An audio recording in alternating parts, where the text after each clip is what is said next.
सतनाम करता पुरख निर्भव निर्वैर अकाल मूरत अजूनी सैभं गुर प्रसाद जप आद सच जुगाद सच है भी सच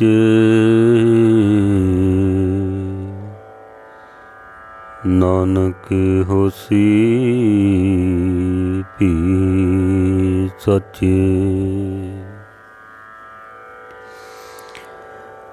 दंडोत बंधन अनक बार सर्व कला समरथ डोलन ते रखो प्रभु नानक दे कर हथ डोलन ते रखो प्रभु नानक दे कर हथ। परम सन्मानयोग गुरु रूप साध संगत जीओ, कुछ समा गुरबाणी विचार सरवण करा सकां उस तो पहले 10वें पातशाह दी बख्शिश कीती होई पावन पवित्र फतेह सनिमर प्रवान करनी। वाहिगुरु जी का खालसा वाहिगुरु जी की फतेह। गुरबाणी विच आए होए जीव जंतुओं दी विचार आप सरवण कर रहे हो। पिछले कई दिनों तो अज असी जो विचार सरवण करनी है, गुरु नानक सच्चे पातशाह ने तुखारी राग दे विच जो 12 माह गुरु नानक देव जी का उच्चारण किया होया है। महाराज ने इस पावन शब्द दे विच जिक्र किया है, टिड्डे का जिक्र किया है। अगन रस सोखे मरिए धोखे पीसो किरत नहारे रत फिरे छाया तन ताके टीड लवे मंज बारे। टीड दे अर्थ ने टिड्डा, बिंडा भी कह देंदे ने, झिंगुर भी कह देंदे ने। टिड्डा टिड्डियां कई प्रकार दियां होंदियां ने।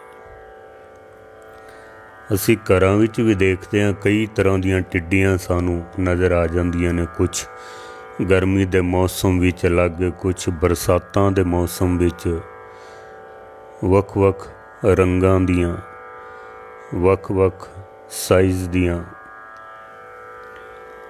कुछ आकार विच फर्क होंदे ने। इस तरह असी बहुत सारिया टिड्डियां नू देख लैने हाँ।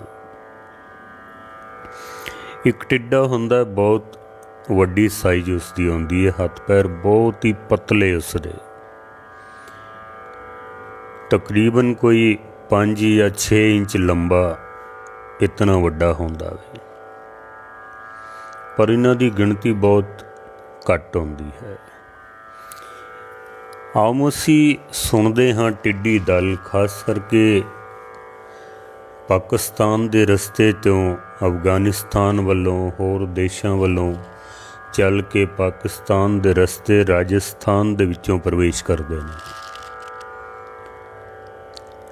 ये टिड्डी दल एक दल दे विच करोड़ों के हिसाब नाल टिड्डियां होंदियां ने। एक दल विच फसलों नूं बड़ा नुकसान पहुँचादियां हन। ਇਸ ਨੂੰ ਅਸੀਂ ਇਸ ਤਰ੍ਹਾਂ ਸਮਝ ਸਕਦੇ ਹਾਂ ਕਿ ਇੱਕ ਟਿੱਡੀ ਇੱਕ ਸਮੇਂ ਦੇ ਵਿੱਚ ਆਪਣੇ ਵਜ਼ਨ ਦੇ ਬਰਾਬਰ ਖਾਣਾ ਖਾ ਜਾਂਦੀ ਹੈ।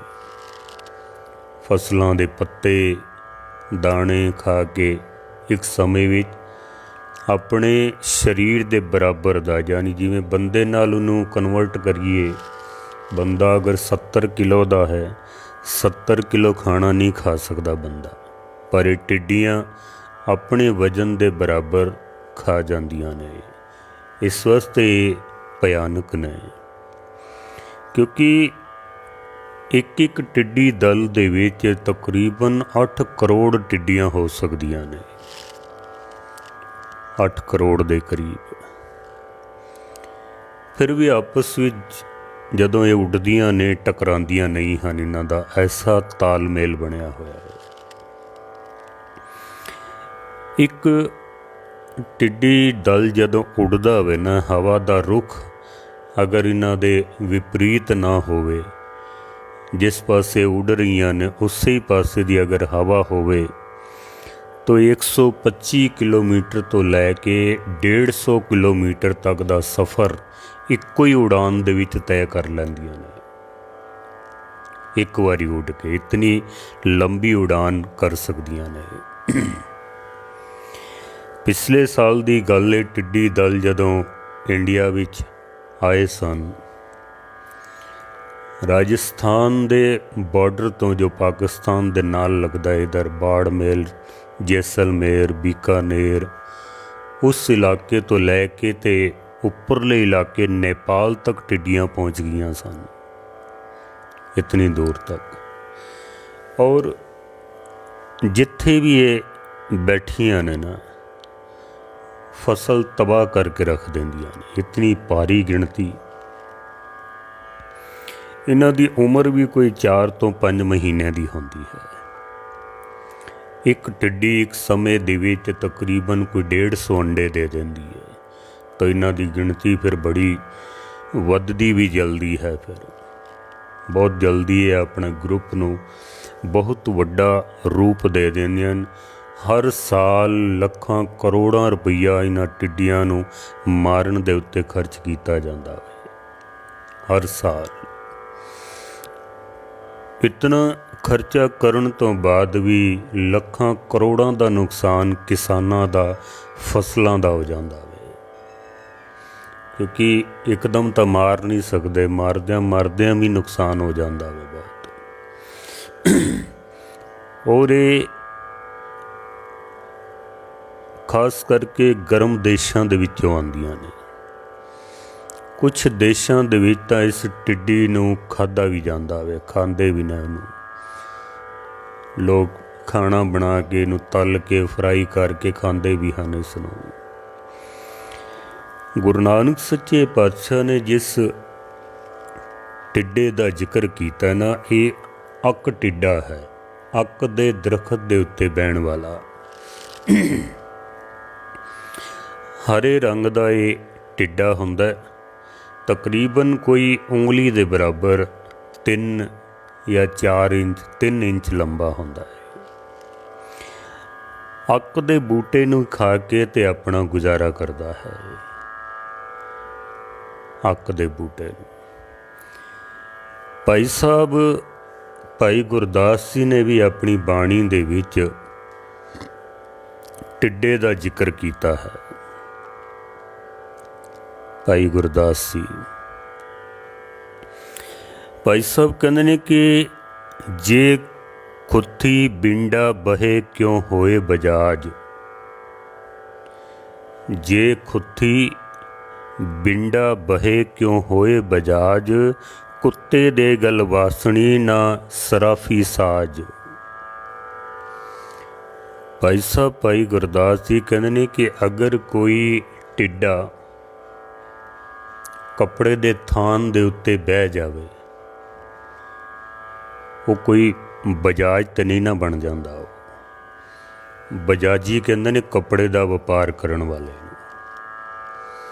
ਕੱਪੜਿਆਂ ਦੇ ਥਾਨ ਦੇ ਉੱਤੇ ਜੇ ਕੋਈ ਟਿੱਡਾ ਬਹਿ ਜਾਏ ਆ ਕੇ, ਭਾਈ ਗੁਰਦਾਸ ਜੀ ਕਹਿੰਦੇ ਨੇ ਉਹ ਬਜਾਜੀ ਨਹੀਂ ਹੋ ਜਾਂਦਾ, ਉਹ ਕੋਈ ਕੱਪੜਿਆਂ ਦਾ ਵਪਾਰੀ ਨਹੀਂ ਬਣ ਜਾਂਦਾ ਹੈ।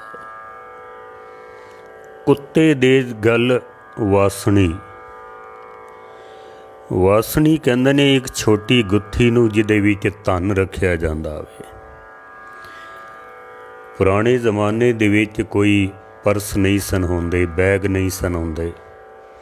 ਧਨ ਨੂੰ ਰੱਖਣ ਦਾ ਇੱਕੋ ਇੱਕ ਇਹੀ ਵਸੀਲਾ ਹੁੰਦਾ ਸੀ। ਗੁੱਥੀ ਦੇ ਵਿੱਚ ਪੈਸੇ ਪਾ ਕੇ ਉਹਨੂੰ ਕਮਰ ਨਾਲ ਬੰਨ੍ਹ ਲੈਂਦੇ ਸਨ, ਲੱਕ ਦੇ ਨਾਲ।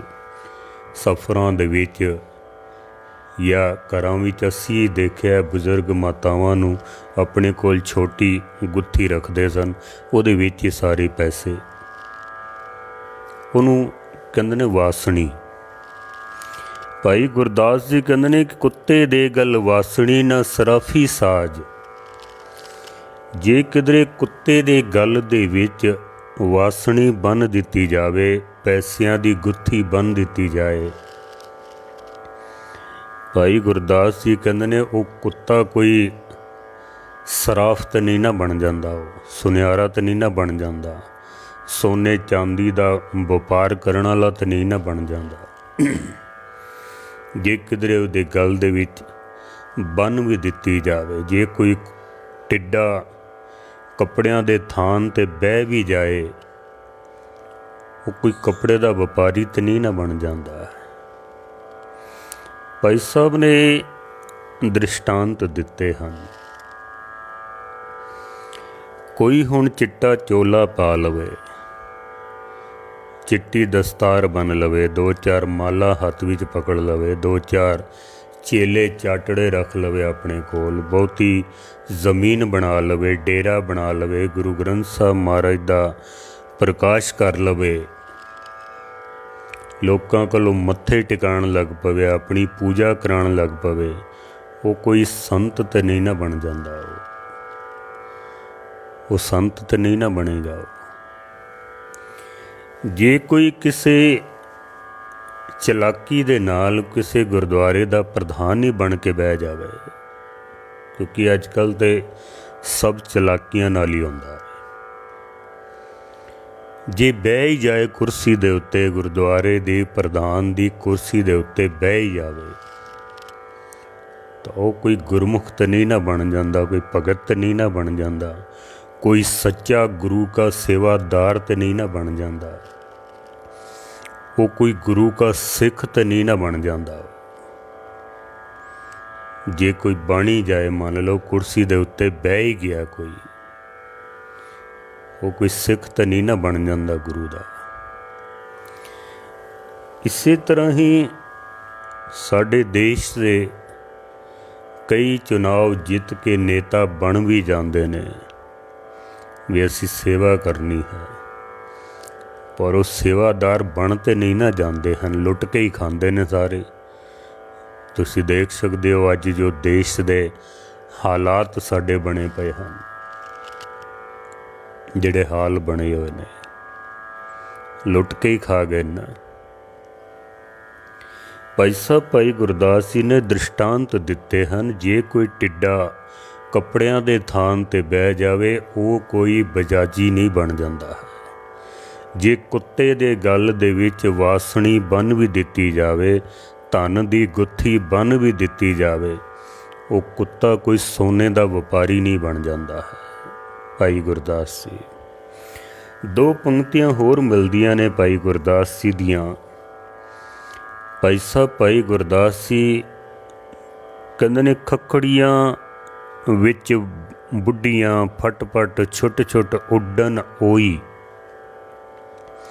ਅੱਕ ਦੀਆਂ ਜਿਹੜੀਆਂ ਖੱਖੜੀਆਂ ਹੁੰਦੀਆਂ, ਇਹਨਾਂ ਵਿੱਚ ਖੱਖੜੀਆਂ ਲੱਗਦੀਆਂ ਨੇ ਅੱਕ ਨੂੰ, ਉਹ ਜਦੋਂ ਫਟਦੀਆਂ ਨੇ ਉਹਦੇ ਵਿੱਚੋਂ ਰੂਈ ਵਰਗੀਆਂ ਬੁੱਢੀਆਂ ਦੇ ਵਾਲਾਂ ਵਰਗੇ ਹਵਾ 'ਚ ਉੱਡਦੇ ਨਾ, ਗਰਮੀ ਦੇ ਦਿਨਾਂ ਵਿੱਚ ਤੁਸੀਂ ਵੇਖਿਆ ਹੋਵੇ, ਗੋਲ ਗੋਲ ਹਵਾ ਦੇ ਵਿੱਚ ਉੱਡਦੇ ਜਾਂਦੇ ਨੇ, ਹਨ ਵਾਲ ਹੁੰਦੇ ਨੇ ਚਾਰੋਂ ਪਾਸੇ। ਭਾਈ ਸਾਹਿਬ ਕਹਿੰਦੇ ਨੇ ਖੱਖੜੀਆਂ ਵਿੱਚ ਬੁੱਢੀਆਂ ਫਟ ਫਟ ਛੁੱਟ ਛੁੱਟ ਉੱਡਣ ਹੋਈ, ਚਿੱਤ ਮਿਤਾਲਾ ਅੱਕ ਟਿੱਡ ਮਿਲੇ ਦੁਬਾਜ਼ਰਿਆਂ ਕਿਉਂ ਢੋਈ। ਭਾਈ ਗੁਰਦਾਸ ਜੀ ਕਹਿੰਦੇ ਕਿ ਜਿਸ ਤਰ੍ਹਾਂ ਅੱਕ ਟਿੱਡਾ ਹੈ ਨਾ, ਉਹ ਸਿਰਫ ਅੱਕ ਦੇ ਉੱਤੇ ਹੀ ਬਹਿ ਸਕਦਾ ਹੈ। ਹੋਰ किधरे दरख्तां ते नहीं मिल बहंदा। ਉਹਦਾ गुजारा उत्थे ही है। होर बड़े दरख्त ने, बड़े बड़े सोहने ने, बड़े बड़े चंगे फल लगते ने, अक खा के तो बंदा पागल हो जाता वे। पर अक टिड्डा अक ते ही बह के राजी है, उन्होंने होर किधरे होर किसी दरख्त के उत्ते ढोई मिलती नहीं है। मनुखों का भी यही हिसाब है। कई मनुखों नूं ऐसे अस्थानां दे उत्ते जाके, कुसंगत दे विच जाके, जुआरियां विच जाके उत्थे ही उन्हां नूं ढोई मिलदी है, उत्थे ही उन्हां दा सत्कार हुंदा है। गुरु घर दे विच तां वो आ ही नहीं सकते, उत्थे गुजारा ही नहीं उन्हां दा। जिवें अक टिड्डा केवल अक दे उत्ते ही बहंदा, उत्थे उहदा गुजारा उत्थे ही है, होर दरख्तां दे उत्ते नहीं बहंदा। बड़े बड़े सोहणे दरख्त ने, फल फुल ने, उत्थे नहीं बहंदा।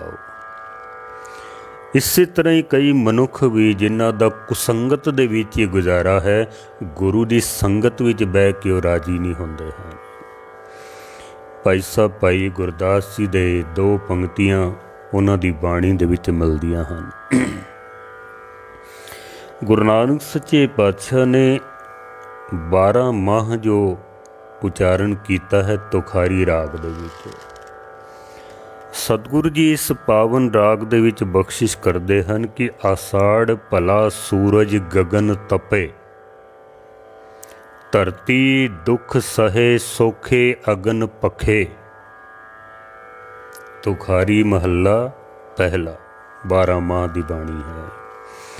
महाराज सच्चे पातशाह जी कहते हैं कि जिस तरह आकाश दे विच गगन दे विच सूरज पखदा है, तपदा है,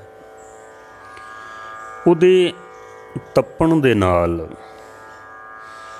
धरती दुख सहारदी है, धरती भी तपदी है।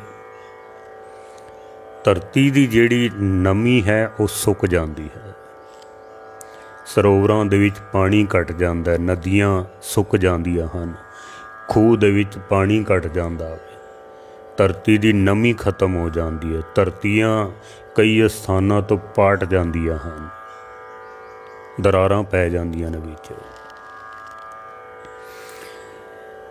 सूरज की तपश दे नाल फिर वनस्पति भी दुखी होंदी है, क्योंकि नमी नहीं मिलती है, पानी नहीं मिलता है, खुराक नहीं मिलती है। फुल्लां दे विचों फलां दे विचों रस सुक जांदा वे। जीव जंतु दुखी होंदे ने। हिरन प्यास नाल तड़पदा है, हाथी प्यास नाल तरसदा है, पशु पंछी प्यासे मरदे ने, मनुख दा बुरा हाल हुंदा वे। बंदा फिर लभदा कोई ठंडी जगह मिल जाए, ठंडा पानी मिल जाए, तपश बड़ी होंदी है। महाराज सच्चे पातशाह कहंदे ने आषाढ़ भला सूरज गगन तपे, धरती दुख सहे सोखे अगन पखे। इतनी अगन पखदी है कि धरती दे विचों अगन रस सोखे, सही मरिए धोखे, पीसो किरत न हारे। सूरज तपदा है, धरती दुखी होंदी है, धरती सुक जाती है, तड़फदी है, पुकार करदी है कदों मेघ बरसे ते कदों ठंड पवे। धरती की तपश दे नाल फिर जीव जंतु तरसदे ने, पशु पंछी तरसदे ने, वनस्पति तड़फदी है। एक तरह का जीवन दे विचों रस जिहड़ा है वह सुक जाता है, रस सुक जाता है। जैसे आकाश दे विच सूरज जदों पखदा है, पूरे जोबन ते आ जाता है, जिवें हुण मई का महीना चलदा पिया, जून दे विच राजस्थान दे विच साडे इलाके 'च 50 तक पहुँच जाता टैंपरेचर, बाजार सुन्ने हो जाते हैं, धरती सुक जाती है, धरती इंज कह लो जिवें पखण लग पैंदी है, ਜੀਵ ਜੰਤੂਆਂ ਦਾ ਬੇਹਾਲ ਹੋ ਜਾਂਦਾ ਹੈ, ਵਨਸਪਤੀ ਦਾ ਬੇਹਾਲ ਹੋ ਜਾਂਦਾ ਹੈ, ਮਨੁੱਖ ਵੀ ਬੇਹਾਲ ਹੋ ਜਾਂਦਾ ਹੈ। ਫਿਰ ਧਰਤੀ ਵੀ ਪੁਕਾਰ ਕਰਦੀ ਹੈ, ਧਰਤੀ ਪੁਕਾਰ ਕਰਦੀ ਹੈ, ਜੀਵ ਜੰਤੂ ਪੁਕਾਰ ਕਰਦੇ ਨੇ, ਵਨਸਪਤੀ ਪੁਕਾਰ ਕਰਦੀ ਹੈ ਵੀ ਕਦੋਂ ਬੱਦਲ ਬਰਸਨ, ਆਕਾਸ਼ ਦੇ ਵਿੱਚੋਂ ਬਾਰਿਸ਼ ਹੋਵੇ ਤੇ ਸਾਨੂੰ ਠੰਡ ਪਵੇ। ਜਦੋਂ ਮਨੁੱਖ ਦੇ ਅੰਦਰ ਵਿਕਾਰਾਂ ਦਾ ਸੂਰਜ ਸ਼ਿਖਰ ਤੇ ਪਹੁੰਚ ਜਾਂਦਾ ਹੈ,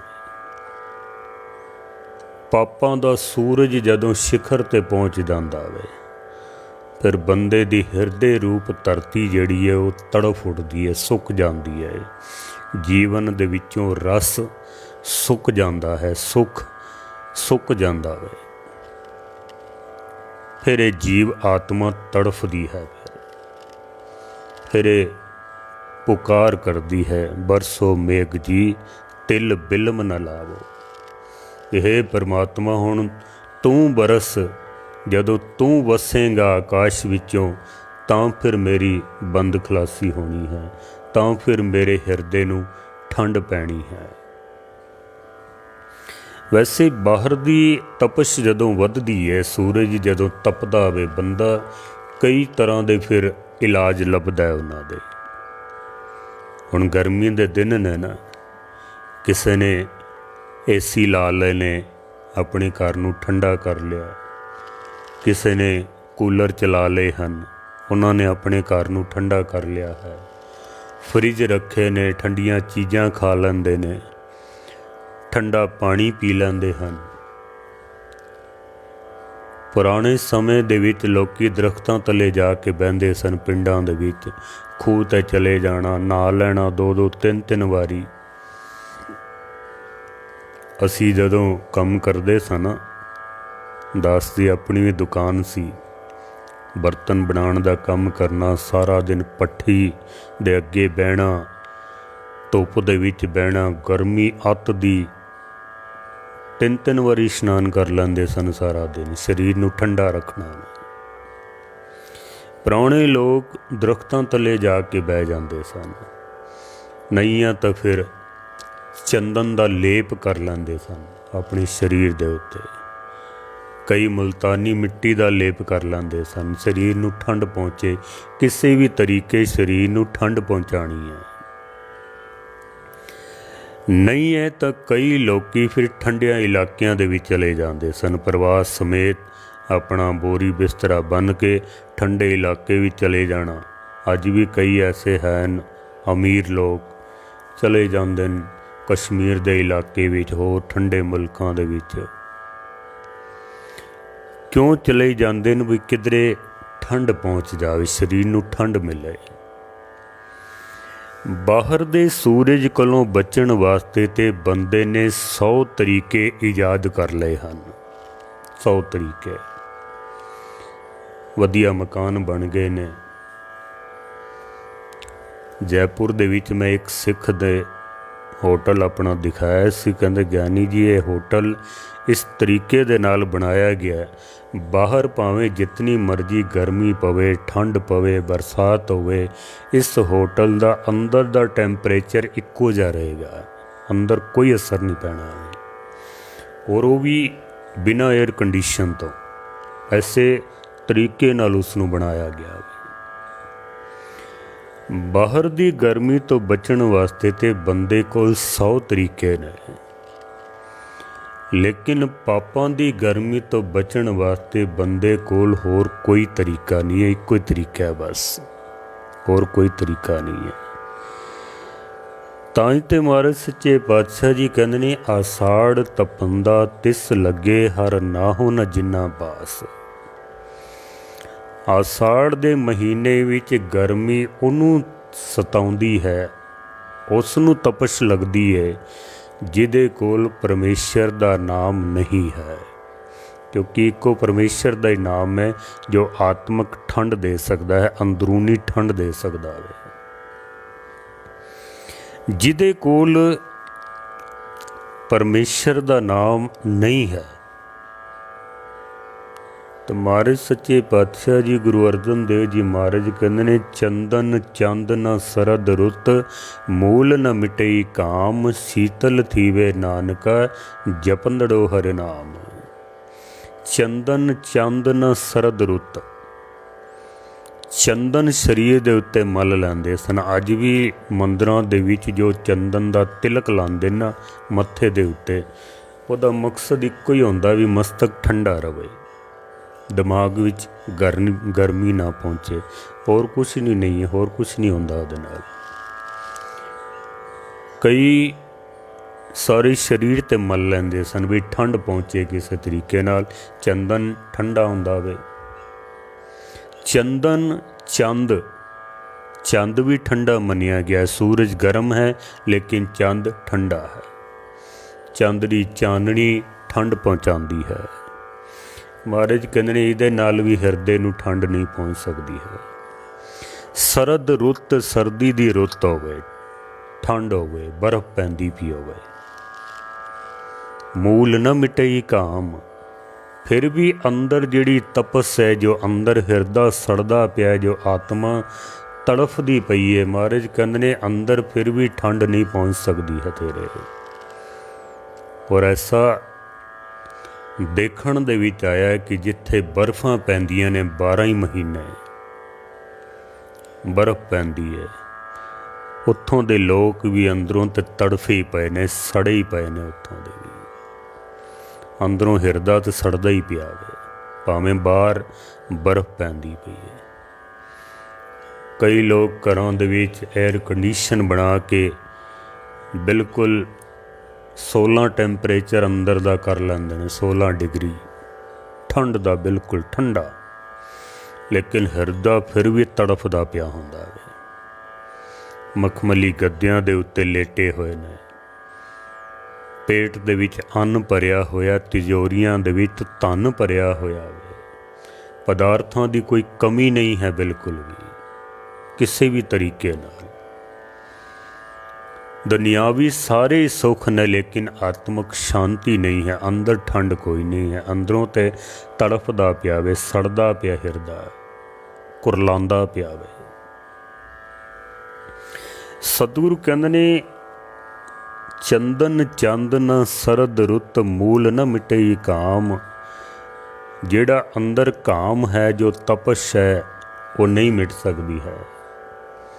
महाराज दे होर भी संस्कृति श्लोकां दे विच भी सतगुर बख्शिश करदे ने कि न शीतलंग चंद देव है, न शीतलंग बावन चंदन है। न शीतलंग चंद्र देव है, चंद भी किसी नूं ठंड नहीं दे सकदा, बावन चंदन भी किसी नूं ठंड नहीं दे सकदा है। होर भी महाराज ने मिसाल दिती है, न शीतलंग शीत रतैण, ठंडी रुत भी होवे तो बंदे नूं ठंड नहीं पहुँच सकती है, क्योंकि बाहरों ठंड है, अंदर नहीं है। महाराज कहते ने नानक शीतलंग साध स्वजन है, केवल साधुआं दी संगत दे विच आके ही ठंड प्राप्त की जा सकती है, जिथे प्रभु दा नाम उचारण किया जाता है। महाराज कहते चंदन चंद न सरद रुत मूल न मिटई काम शीतल थीवे नानका जपंदड़ो हर नाम। हिरदा ते अंदरों तड़फिया रहेगा जिथों तक परमेश्वर दा नाम ना होवे, अंदर प्रभु दा नाम ना होवे। परमेश्वर दे नाम तो बिना ते गुरबाणी कहती है कि परमेश्वर ते भुलिया व्यापन सभे रोग, सारे रोग आ जाते जे किधरे प्रभु दा नाम नहीं है तो, परमेश्वर दा नाम नहीं है तो। परमेश्वर ते भुलिया व्यापन सभे रोग, सारे रोग लग जाते हैं, कोई रोग बचदा ही नहीं है। तन दे रोग लगणगे, मन दे रोग लगणगे, मानसिक रोग लगणगे, खसम विसार किए रस भोग, तां तन ऊठ खलोई रोग। खसम नूं विसार के, परमेश्वर नूं विसार के रोग ही लगणे ना। जै तन बाणी विसर जाए, ज्यों पक्का रोगी विल लाए। जदों परमेश्वर भुल जाता ना ਫਿਰ ਇਹ ਹਿਰਦਾ ਭਾਵੇਂ 에ਅਰ ਕੰਡੀਸ਼ਨ ਵਿੱਚ ਵੀ ਬੈਠਾ ਹੋਵੇ ਤੜਫਦਾ ਹੀ ਰਹਿੰਦਾ ਹੋਵੇ। ਗੁਰੂ ਨਾਨਕ ਸੱਚੇ ਪਾਤਸ਼ਾਹ ਜੀ ਹੁਣ ਤਾਂ ਉਹ ਇਲਾਕਾ ਪਾਕਿਸਤਾਨ ਵਿੱਚ ਰਹਿ ਗਿਆ ਵੇ। ਚੰਗ ਮਿੰਟ ਗੁਮਰੀ ਦਾ ਇਲਾਕਾ ਸੀ। ਮਿੰਟ ਗੁਮਰੀ ਦਾ ਇਲਾਕਾ, ਪਿੰਡ ਦਾ ਨਾਮ ਦਿਆਲਪੁਰ, ਪਾਕਿਸਤਾਨ ਵਿੱਚ ਇਹ ਸਥਾਨ ਰਹਿ ਗਿਆ ਵੇ। ਗੁਰੂ ਨਾਨਕ ਸੱਚੇ ਪਾਤਸ਼ਾਹ ਜੀ ਇਸ ਅਸਥਾਨ ਵੱਲ ਜਦੋਂ ਪਹੁੰਚੇ ਨੇ, ਬਾਬਰ ਨੇ 1524 ਈਸਵੀ ਦੇ ਵਿੱਚ ਇਸ ਇਲਾਕੇ ਨੂੰ ਫਤਿਹ ਕੀਤਾ ਸੀ, ਜਿਸ ਵਕਤ ਉਹ ਆਇਆ ਹਿੰਦੁਸਤਾਨ ਦੇ ਵਿੱਚ। ਗੁਰੂ ਨਾਨਕ ਸਾਹਿਬ ਪਹੁੰਚੇ ਨੇ, ਸ਼ਾਮ ਦਾ ਵਕਤ ਹੈ। ਪਿੰਡ ਦੇ ਵਿੱਚ ਕਿਸੇ ਨੇ ਬਹਿਣ ਨਹੀਂ ਦਿੱਤਾ। ਗੁਰੂ ਨਾਨਕ ਸੱਚੇ ਪਾਤਸ਼ਾਹ, ਤੁਹਾਡੇ ਵਾਸਤੇ ਇੱਥੇ ਕੋਈ ਜਗ੍ਹਾ ਨਹੀਂ ਹੈ।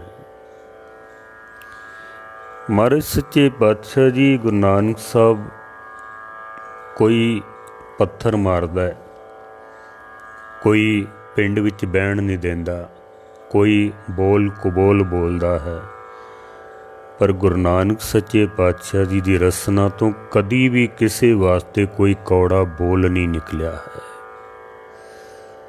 ਵਲੀ ਕੰਧਾਰੀ ਨੇ ਵੀ ਪੱਥਰ ਮਾਰਿਆ ਸੀ ਗੁਰੂ ਨਾਨਕ ਸਾਹਿਬ ਨੂੰ। ਮਹਾਰਾਜ ਸੱਚੇ ਪਾਤਸ਼ਾਹ ਦੀ ਰਸਨਾ ਤੋਂ ਫਿਰ ਵੀ ਕੋਈ ਕੌੜਾ ਬੋਲ ਨਹੀਂ ਨਿਕਲਿਆ ਹੈ, ਕਿਉਂਕਿ ਅੰਦਰ ਪਰਮੇਸ਼ਰ ਦਾ ਨਾਮ ਹੈ, ਅੰਦਰ ਠੰਡ ਹੈ, ਠੰਡਕ ਹੈ ਅੰਦਰ। ਹਿਰਦਾ ਕਦੀ ਤਪਦਾ ਹੀ ਨਹੀਂ। ਰੁਬਾਈ ਹੈ ਇੱਕ, ਉਹ ਮੈਂ 4 ਪੰਕਤੀਆਂ ਆਪ ਜੀ ਨੂੰ ਸਰਵਣ ਕਰਾਉਣਾ ਕਿ ਪਾਣੀ ਸੁੱਕਿਆ ਜਦੋਂ ਤਾਲਾਬ ਵਾਲਾ, ਉਦੋਂ ਤੱਕ ਕੇ ਪੀਰ ਹੈਰਾਨ ਹੋਇਆ। ਪੱਥਰ ਚੁੱਕ ਕੇ ਖੁਦਾ ਨੂੰ ਮਾਰਿਆ, ਮੈਂ ਇਹ ਗੱਲ ਸੋਚ ਕੇ ਪਛੇਮਾਨ ਹੋਇਆ। ਆਇਆ ਮੇਰੇ ਕੋਲ ਸੀ ਮਰਦਾਨਾ 3 ਵਾਰੀ, ਇਹ ਪਰਚਾ ਖੁਦਾ ਨੇ ਆਪ ਪਾਇਆ ਹੋਣਾ। ਹੋਠ ਸੁੱਕਦੇ ਵੇਖ ਮੈਂ ਸੋਚਿਆ ਨਾ, ਖਰੇ ਕਦੋਂ ਦਾ ਅੱਲਾ ਤਰਹਾਇਆ ਹੋਣਾ ਵੇ। ਪੱਥਰ ਲੱਗਾ ਗੁਰੂ ਨਾਨਕ ਦੇ ਜਾ ਚਰਨੀ, ਜਦੋਂ ਪੱਥਰ ਮਾਰਿਆ ਵਲੀ ਕੰਧਾਰੀ ਨੇ, ਪੱਥਰ ਲੱਗਾ ਗੁਰੂ ਨਾਨਕ ਦੇ ਜਾ ਚਰਨੀ। ਮੈਂ ਹਿਰਦਾ ਉਸ ਦੇ ਕਦਮਾਂ ਦੇ ਵਿੱਚ ਡੋਲਿਆ ਨਾ, ਪਰ ਸਦਕੇ ਜਾਵਾਂ ਗੁਰੂ ਨਾਨਕ ਮਿੱਠ ਬੋਲੜੇ ਤੋਂ, ਜੋ ਪੱਥਰ ਖਾ ਕੇ ਵੀ ਕੌੜਾ ਬੋਲਿਆ ਨਾ। ਮਹਾਰਾਜ ਨੇ ਤਾਂ ਕਦੀ ਕੋਈ ਕੌੜਾ ਬਚਨ ਕਿਹਾ ਹੀ ਨਹੀਂ ਹੈ। ਮਹਾਰਾਜ ਸ਼ਹਿਰ ਤੋਂ ਬਾਹਰ ਇੱਕ ਦਰਖਤ ਦੇ ਥੱਲੇ ਜਾ ਕੇ ਬੈਠੇ। ਸ਼ਾਮ ਦਾ ਵਕਤ ਹੈ।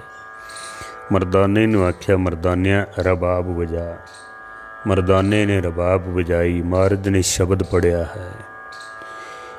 ਇੱਥੇ ਜਿੱਥੇ ਸਤਿਗੁਰੂ ਬੈਠੇ ਨੇ, ਉੱਥੇ ਕੋਲ ਹੀ ਸ਼ਹਿਰ ਤੋਂ ਬਾਹਰ ਇੱਕ ਝੌਂਪੜੀ ਦੇ ਵਿੱਚ ਇੱਕ ਬੰਦਾ ਅੰਦਰ ਤੜਫਦਾ ਪਿਆ ਵੇ,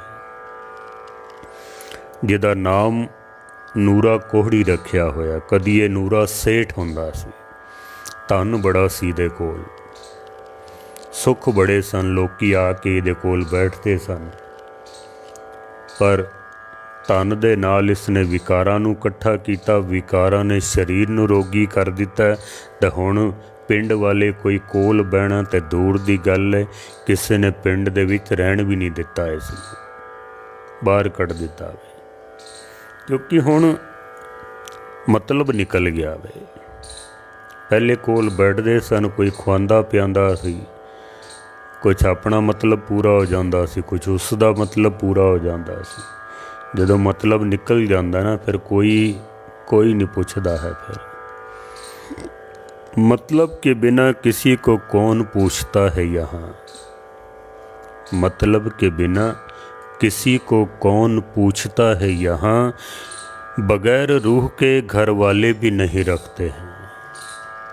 बगैर रूह तो बंदा मर जाए ना भी, हुण इन्हें की करना वे, इहदे नाल हुण कोई मतलब साडा पूरा नहीं हो सकता। बगैर रूह के तो घर वाले भी नहीं रखते हैं, वो भी कट देंदे ने घरों बाहर। इनू कोड़ हो गया, कोड़ ऐसा कि सारा शरीर इसका गलदा पिया वे, तड़फदा पिया, पुकार करदा, कोई इहदे कोल नहीं आंदा। कोई रोटी रख जाए, खा लैंदा है, नहीं तो भुखा ही तड़फदा रहिंदा है। कोई आके इसदा हाल भी नहीं पुछदा। गुरु नानक सच्चे पातशाह ने शब्द की समाप्ति तो बाद इसकी पुकार नूं सुनिया। मरदाने नूं भेजिया, मरदानिया देख कौन है। साखीकार लिखते ने मरदाना जद अंदर झोंपड़ी विच वड़िया ना, इतनी अंदर बदबू सी, मरदाना मूँह ते कपड़ा रख के तो वापस बाहर आ गया। महाराज अंदर तो बड़ी बदबू होई पई है, ये तो गलिया पिया इंसान। गुरु नानक सच्चे पातशाह कहते ने मरदानिया नफरत ना कर, क्योंकि किसी दुखी का दुख दूर करने वास्ते उहदे दुख दे विच शामिल होना पैंदा वे। किसी नूं चिक्कड़ विचों कड्ढण वास्ते चिक्कड़ दे विच जाना पैंदा वे। मरदानिया दी बांह पकड़ के बाहर लैके आ, कुछ नहीं हुंदा तैनूं। उस कोड़ी नूं जदों बाहर लैके आंदा गया, गुरु नानक सच्चे पातशाह दे दर्शन करदिआं ठंड पै गई है हिरदे विच। जिहड़ा तड़फदा पिया सी ना, उहदे हिरदे दे विच ठंड पै गई। शीतल तीवे नानका जपंदड़ो हरि नाम। महाराज ने समाधि लाई, सिमरन आरंभ किया, शब्द पढ़े ने, सारी रात समाधि ला के बैठा रहा। ज्यों ज्यों शब्द सरवण करदा त्यों त्यों दुख इसदा दूर होंदा पिया, त्यों त्यों दुख अंदर शांति आ गई है, ठंड पै गई है अंदर। बिना परमेश्वर दे नाम तो हिरदा तपदा ही है, जिथों तक परमेश्वर दा नाम नहीं है। इस वास्ते मनुखी जीवन का भी मकसद यही है कि परमेश्वर दा नाम जपो तो एको नामा अवर निराफल कानमा। मर के ना जाहे जिन्ना बिसरे नाम। वो बंदा मर क्यों नहीं जाता जिन्हों परमेश्वर दा नाम विसर गया है।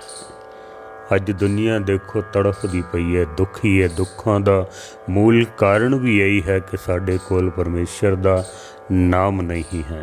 गुरु नानक सच्चे पातशाह जी कहते हैं कि अगन रस सोखे मरिए धोखे, पी सो किरत न हारे। भावें विकारां दी तपश है, सूरज दी तपश है। हुण जिवें सूरज तपदा है ना, धरती फट जाती है, सुक जाती है, पर किसान हल वाहना तो बंद नहीं ना करता। उन्होंने उम्मीद है कदी ते सावन बरसेगा ना, कदी ते बरसात होएगी। तेरे हिरदे दे विच भी जे विकारां दी तपश है, हिरदे दी धरती अगर सुक के पाट गई है, दरारां पै गईयां ने, पखदा पिया अंदर हिरदा, तो तू भी जिवें किसान हल वाहना बंद नहीं करता, तू भी परमेश्वर दा नाम जपना बंद ना कर, उहदी कीर्ति करना बंद ना कर। ये कई सोचते ना पाठ किया कोई आनंद तो आया ही नहीं है। तू करी जा, कदी ते बरखा होएगी ना, कदी ते परमेश्वर नूं तरस आवेगा, वो बरसेगा। रत फिरे छाया तन ताके, टीड लवे मंज बारे। अक टिड्डा जिहड़ा हुंदा ना, सूरज दा रथ चलदा पिया, तपश वधदी पई है, अक टिड्डा भी बह के टी टी करके वो भी पुकार करता है भी कदी ते बरखा होएगी ना परमेश्वर वालों।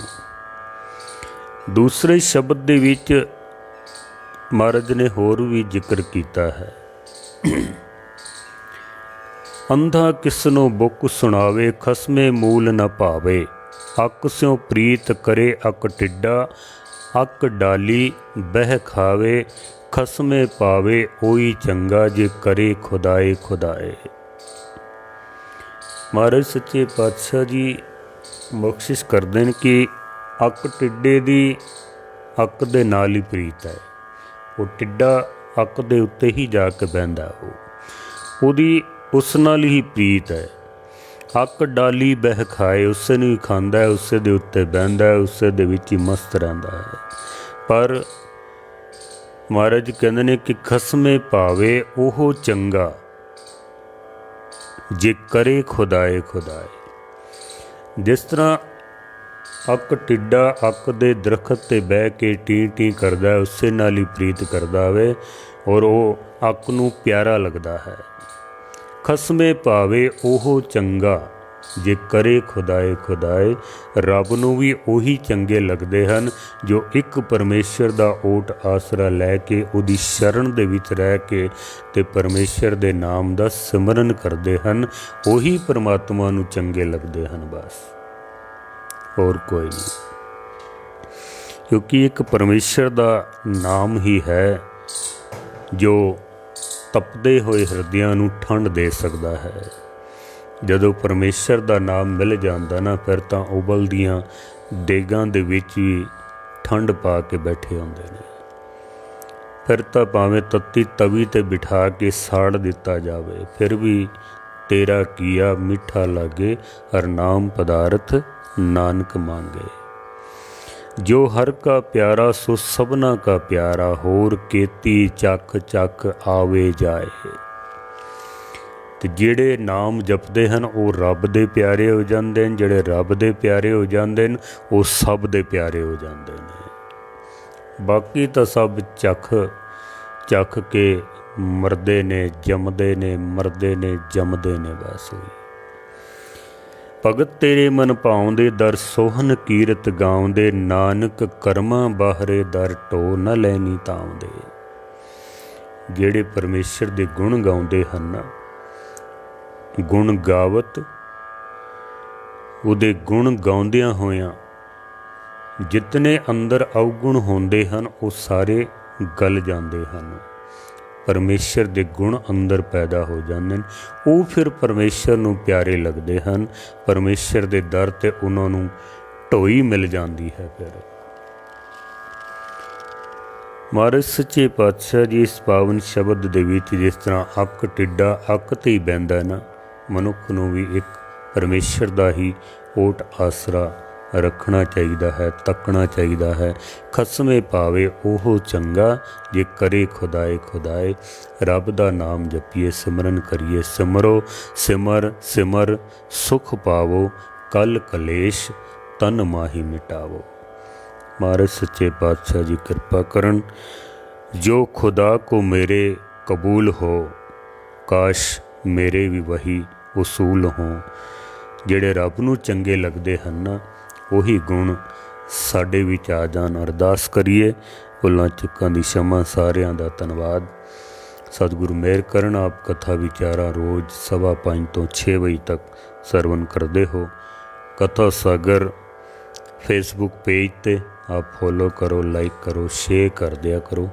ਸਾਰੀ ਕਥਾ YouTube 'ਤੇ ਵੀ ਆਪ ਜੀ ਨੂੰ ਮਿਲ ਜਾਂਦੀ ਹੈ, ਉੱਥੇ ਵੀ ਆਪ ਸਰਵਨ ਕਰ ਸਕਦੇ ਹੋ। ਚੈਨਲ ਨੂੰ ਆਪ ਸਬਸਕ੍ਰਾਈਬ ਕਰੋ। ਕਥਾ ਸਾਗਰ ਮਨਮੋਹਨ ਸਿੰਘ ਨਿਮਾਣਾ ਚੈਨਲ ਦਾ ਨਾਮ ਹੈ। ਇਹੀ ਆਪ ਜੀ ਦੀ ਪ੍ਰੇਮ ਭੇਟਾ ਹੈ। ਵਾਹਿਗੁਰੂ ਜੀ ਕਾ ਖਾਲਸਾ, ਵਾਹਿਗੁਰੂ ਜੀ ਕੀ ਫਤਿਹ।